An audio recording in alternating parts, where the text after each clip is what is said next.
या सगळ्या धावपळीत स्वतःला काहीतरी नित्यनेम लावा. नित्यनेम नामी तेत्राही दुर्लभ लक्ष्मी वल्लभ दयाजवळ. नित्यनेम म्हणजे काय? सकाळी उठलं, आंघोळ केली की पहिले देवपूजा, आणि मग तुम्ही पाणी घ्या, चहा घ्या, जेवण करा, काही करा, पण पहिले आंघोळ झाले की देवपूजा. याला नित्यनेम म्हणतात. नाहीतर दुर्दैव आपलं काही काही सहन होतात. नाही आपल्याला आंघोळ झाली की एकीकडे आंघोळ झाली की लगेच एकीकडे चहा लागतो. असं नाही, त्याला नित्यनेम नाही म्हणत. आंघोळ झाली की पहिली देवपूजा, त्याला नित्यनेम असे म्हणतात. मग काही करा तुम्ही नित्यनेम, तुम्हाला जो शक्य आहे. आंघोळ झाली की तांब्या भरावा, तुळशीला पाणी अर्पण करावं, तुळशीचा नमस्कार करावा, किंवा मग सूर्यदेव आहे पूर्वेकडे पाहावं, सूर्याला अर्घ्य द्यावं, सूर्य नमस्कार करावा. आणि तेही नसेल शक्य तर निदान नाही काय तर मग घरातील देवाऱ्यात कुलदैवत आहे सध्या, कुलदैवतांना नमस्कार करावा, कुलदेवतांची पूजा करावी. हाच जोडावा. निदान आंघोळ झाल्या झाल्या हे सगळं जरी केलं, काहीतरी एक यापैकी, एक तर तुळशीला पाणी घाला, एक तर सूर्याला अर्घ्य द्या, किंवा कुलदैवतांची पूजा करा, कुलदैवतांचं दर्शन घ्या, किंवा हे सगळं जरी जमत नसतं तर निदान आपल्या घरात कुणीतरी थोडे मोठे असतात, आई बाबा, सासू सासरे, किंवा मग आपले यजमान कुणीतरी असतं. मग कुणाचं तरी दर्शन घ्या आणि मग तिथून पुढे तुमचं कार्य सुरू करा.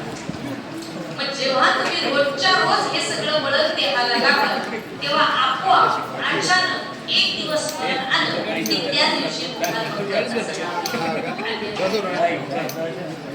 अचानकपणे काही नाही. म्हणून वरती वेळी तोंडात देवाचं नाव यावं, या आधी आम्हाला तोंडाला मुखाला तसं वळण लावून आहे भगवंताच्या नावाचं. आणि हे सगळं जर नसेल जमेल, तुळशीला पाणी घालायला वेळ नाहीये, सूर्याला अर्घ्य द्यायला वेळ नाहीये, आणि आणखी कुलदैवतांची पूजा पाठ करायला सुद्धा वेळ नाहीये, काहीच करू नका. 28 महिन्याची स्मरणिका घ्या किंवा 108 महिन्याची तुळशीची माळ घ्या, आणि आंघोळ झाली की तेवढी फक्त जपा, ज्या नावावर तुमची श्रद्धा आहे ती जपा. आणि सर्वात सोपं नाव म्हणजे रामकृष्ण. जीवनात जर आपल्या गुण असतील, जर कुणी आपल्याला एखादा मंत्र दिलेला असेल तर रामकृष्ण हरी सोपा मंत्र. तेवढी 108 महिन्याची माळ जरी जपली, रामकृष्ण हरी रामकृष्ण हरी, काही नाही, अगदी 5 मिनिटं सुद्धा पूर्ण नाही लागत. एवढं जरी केलं तरी मग नंतर तुम्ही चहा प्या, पाणी प्या, काही प्या. मग निदान जर हे वळण तुम्ही तुमच्या मुखाला लावलं रोजच्या रोज, 1 दिवस जाणीवपूर्वक म्हणावं लागेल, 2 दिवस जाणीवपूर्वक म्हणावं लागेल, 8 दिवस लक्षपूर्वक बसावं लागेल. 8 दिवस, पण 8 दिवस एकदा का आपल्याला ते अंगवळणी पडलं की तिथून पुढे आपण ते आपोआप म्हणायचं. आणि एक लक्षात घ्या, माझा अनुभव सांगते, जेव्हा तुम्ही तोंडाला वळण लावता ना रामकृष्ण हरीचं, तेव्हा जरी तोंड गप्प असलं ना, कामात तोंड जरी गप्प असेल, काही चर्चा करतोय आपण, तरी मनातल्या मनात ते चिंतन चालू असतं. ज्याचा अनुभव आहे त्याच्या लक्षात येईल. रामकृष्ण हरी रामकृष्ण हरी रामकृष्ण हरी, अतिशय सोपा मंत्र. का सांगते मी हे सगळं? आपण जीवन जगतो इथपर्यंत बरोबर आहे, पण निदान स्वतःचा स्वार्थ सुद्धा काहीतरी पाहिलं पाहिजे की नाही. मग स्वार्थ म्हणजे काय? तर अंतकाळ आपल्याला पूर्ण करायचं आहे. अंतकाळ म्हणजे काय? मरणाची वेळ. मरण आपलं चांगलं याकरता काहीतरी प्रयत्न करा. नाहीतर आपण जगतो तर सगळ्याचे सुखसोयी करता सगळं जगतो, पण खरं सुख आपल्या मरणात आहे. मरण कसं आलं याला फार महत्व आहे.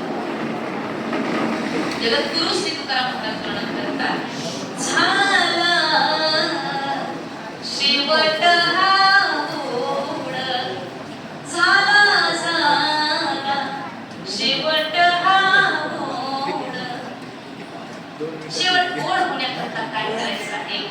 तर जर अंतकाळी ज्याच्या नामाने मुखा तुका म्हणे सुखा, तोंडाचं देवाचं नाव आलं तर आपल्या सुखाला पारावार नाही का? कारण वरती वेळी तोंडात नाव आलं की देवाच्या स्वरूपात लीन होण्याचं भाग्य मिळत आहे. कुत्रा, मांजर, गाय, बैल, गाढव काय काय असेल ते जन्म नाही घ्यावा लागत, ते सगळं नाही करावं लागत. म्हणून या मानव देहात आल्यानंतर वरती वेळी तोंडात देवाचं नाव येईल म्हणून प्रयत्न. कुणी सांगावं मरण कधी येईल? माहिती आहे का आपल्याला? मरण कधी येईल माहिती आपल्याला? काही मेसेज वगैरे येतो का आपल्याला? आवरायला घ्या, आता पिशवी भरायला घ्या, आम्ही घ्यायला येतोय, असे आपले भाऊ काका मामा होती ते फार हाल करतात बरं. आमचे संत महात्मे वर्णन करतात ते यमाचे जे भूत असतात ना ते काही आपल्याला असं आल्हाद नाही, ते फार ओळख खरपटत देतात. मारिती, तोडीती, सोडीती, निष्ठुर यमाचे किंकर बहुसार. ज्याला खरंच परमार्थाची जाण नाहीये, परमार्थाचा अर्थ माहित नाही, देव म्हणजे काय हे तपास करायला तयार नाहीये, त्याला ते यमाच्या अख्खी ओळख खरपटत जिल्ह्या धरत देतात. आपल्याला जर वाटत असेल शेवट गोड व्हावा, मरण चांगलं यावं, त्याकरता तरी या स्वार्थापोटी तरी भगवंताचं नामस्मरण करा. नाही काही सकाळी रामकृष्ण हरी रामकृष्ण हरी, कारण मरण कधी येईल सांगता येईल. अगदी काही दिवसांच्या अंतरावर संत शिरोमणी सावता महाराजांच्या पुण्यतिथीचा कालावधी पुढे येतोय. सावता महाराज फार सुंदर वर्णन करतात. ते म्हणतात, बाबा रे, आज आपला हा दिवस चांगला चालू आहे, आज आपण फोर व्हीलर मध्ये फिरतोय, उद्या पायी चालावं लागेल, कुणी पाहिलं. आज आपल्याला पंचपक्वान्नाचं ताट आहे, उद्या मिरची भाकरीला सुद्धा आपण व्यापून होतो, कुणी सांगावं. आज आपण दडदाकड दिसतोय, उद्या 4 जणांच्या खांद्यावर जाऊ, कुणी सांगावं. संत शिरोमणी सावता बाबा एका अवतार वर्णन करतात. कोणे दिवशी यम येती चालून, कोणे दिवशी मोनी जाती प्राण, कोणे दिवशी स्मशानी जाऊन, कोणे दिवशी स्मशानी जाऊन, एकटेची राहावे, एकटेची राहावे, समयासी सादर व्हावे, समयासी सादर व्हावे, सादर व्हावे, देव ठेवील तैसे राहावे, देव ठेवील तैसे राहावे, समयासी सादर व्हावे, देव ठेवील तैसे राहावे.